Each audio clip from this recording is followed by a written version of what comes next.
I have a backseat driver stuck in my head whenever I speak in public.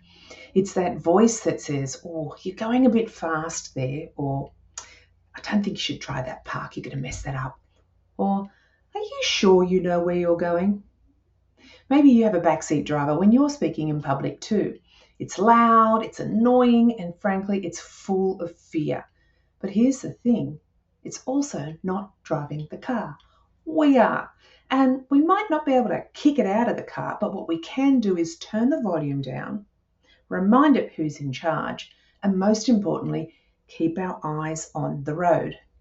My name is Danielle Drew, and I'm an international public speaker. And I'm going to share with you today 3 ways that help me to silence my backseat driver before I speak on stage in meetings or workshops or online. So, number 1, give it a name. Give that fear a name because that voice isn't us. It's just this noise that goes on in our heads. So call it something crazy like nervous Nancy or judgy John. And then when it pipes up, you can say, even out loud, "Thanks, judgy John. I've got this." And when you do that, it makes a little bit of humor and disrupts that negative thinking pattern that we have going on.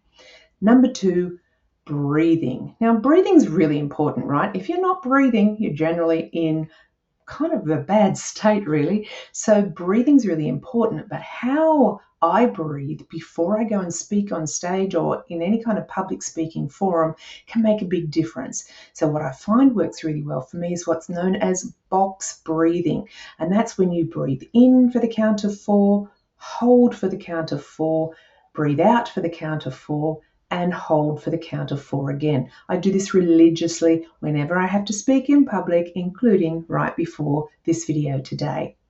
And number 3, my favorite tip, and this is where I change the focus away from being on me and towards my audience.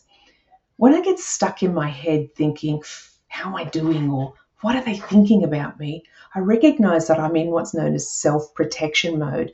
And this is where my brain, it's like scanning for danger, things that are going to hurt me, like judgment or rejection or failure.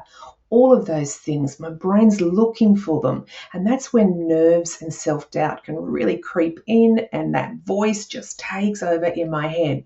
But the moment that I shift my focus away from what are they thinking about me and towards how can I help them, everything changes. I'm no longer trying to perform, I'm actually trying to serve. And that shift does a few powerful things for me. First thing is it gives my brain a new purpose instead of a problem to deal with. Secondly, it brings me back to the present instead of spiraling into this future what if scenario. And finally, it stops me overthinking and just lets me show up and help people. So for me, judgment shuts me down, but serving others really opens me up and makes me more authentic and genuine.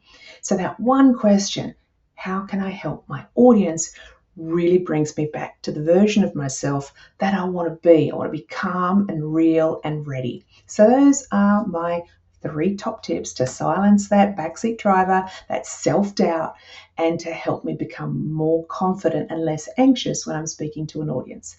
My name is Danielle Drew. I'll see you next time. Bye for now.